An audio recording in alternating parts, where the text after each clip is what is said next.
Bonjour, je suis Caroline de Souffle Quantique et aujourd'hui mon envie du moment est de vous parler du vortex et de ce que cette découverte en physique, enfin ce phénomène physique peut apporter dans votre vie quotidienne et surtout dans votre évolution.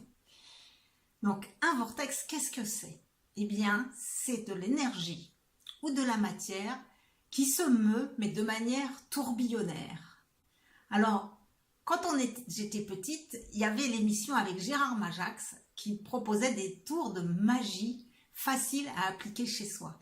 Et il y avait un tour de magie qui était de prendre une bouteille d'eau et de voir en combien de temps, en la versant comme ça tranquillement dans un évier, on obtenait la possibilité de la vider. Et puis une deuxième expérience où on tournait la bouteille comme ça, comme ça, comme ça. Ça créait un tourbillon au centre et l'eau coulait beaucoup plus rapidement jusque dans l'évier. Ça a été la première fois que j'ai rencontré un vortex dans ma vie. Et ensuite, eh bien en fait, il faut savoir que les vortex, ils se manifestent à toute échelle dans l'univers. Et les vortex, ce sont des accélérateurs temporels qui nous font passer d'un ancien référentiel à un nouveau en un espace de temps très réduit. C'est ce qui permet à notre évolution de faire ce qu'on appelle des sauts quantiques et qui n'est pas linéaire comme notre mental voulait nous le faire croire.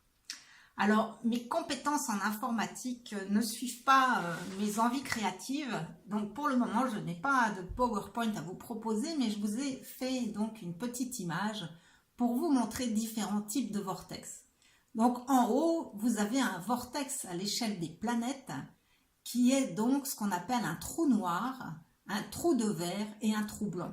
Donc le trou noir, c'est à droite de l'image et c'est l'endroit où une étoile va s'effondrer dans une densité énorme, qu'elle déforme l'espace-temps et qu'elle passe donc dans un canal pour ressortir de l'autre côté dans un trou blanc, et ça fait des déformations donc de l'espace-temps qui permettent de chanter vraiment des distances et des temps incroyables. Ça, c'est ce qui est décrit au niveau de la physique de l'infiniment grand. Ensuite, au niveau plus de notre capacité neurosensorielle de comprendre les choses, je vous ai mis une tornade et un vortex d'eau qui sont en bas de chaque côté.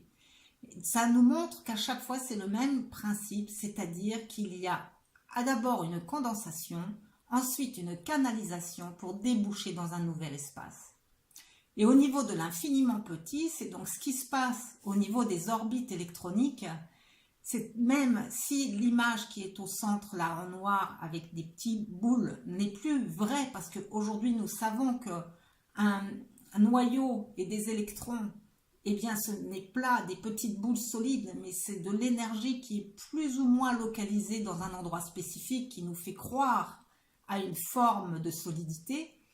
Le principe du saut quantique reste le même, c'est-à-dire que lorsque un électron a atteint suffisamment d'énergie sous forme de quantum de photons, et bien pouf, il passe à une autre orbite et il libère à ce moment-là de l'énergie photonique. Ce qui est surtout important de découvrir et de conscientiser pour notre physiologie, c'est qu'en fait, on ne sait pas ce qui se passe entre le point A et le point B, entre le trou noir et le trou blanc, entre l'orbite de l'électron rouge et l'orbite de l'électron orange.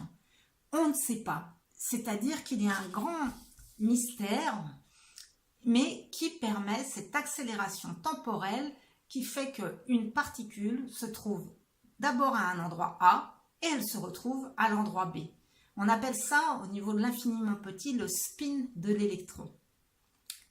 Et donc, à quoi ça nous sert? Eh bien, ça nous sert à comprendre que nous pouvons vraiment réaliser un saut quantique, que ce soit au niveau personnel ou au niveau sociétal, et que nous pouvons résoudre beaucoup de nos difficultés apparentes en un temps très réduit.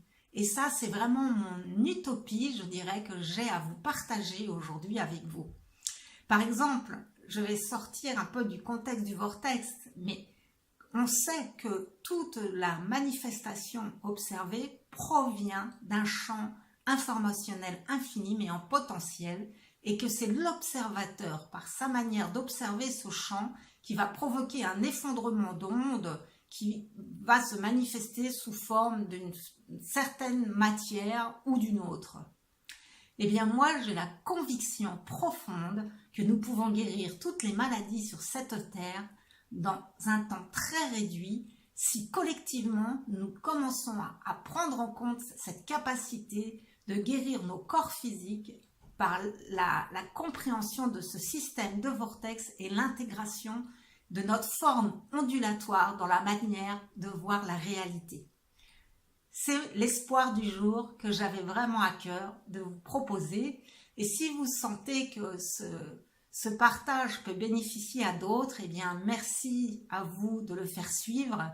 Et merci aussi à vous de me rejoindre sur mon site http://soufflequantique.com si vous souhaitez en savoir plus, si vous souhaitez voir d'autres vidéos et si vous souhaitez aussi éventuellement être accompagné par ma guidance temporaire pour retrouver la vôtre. Merci beaucoup pour votre présence magnifique.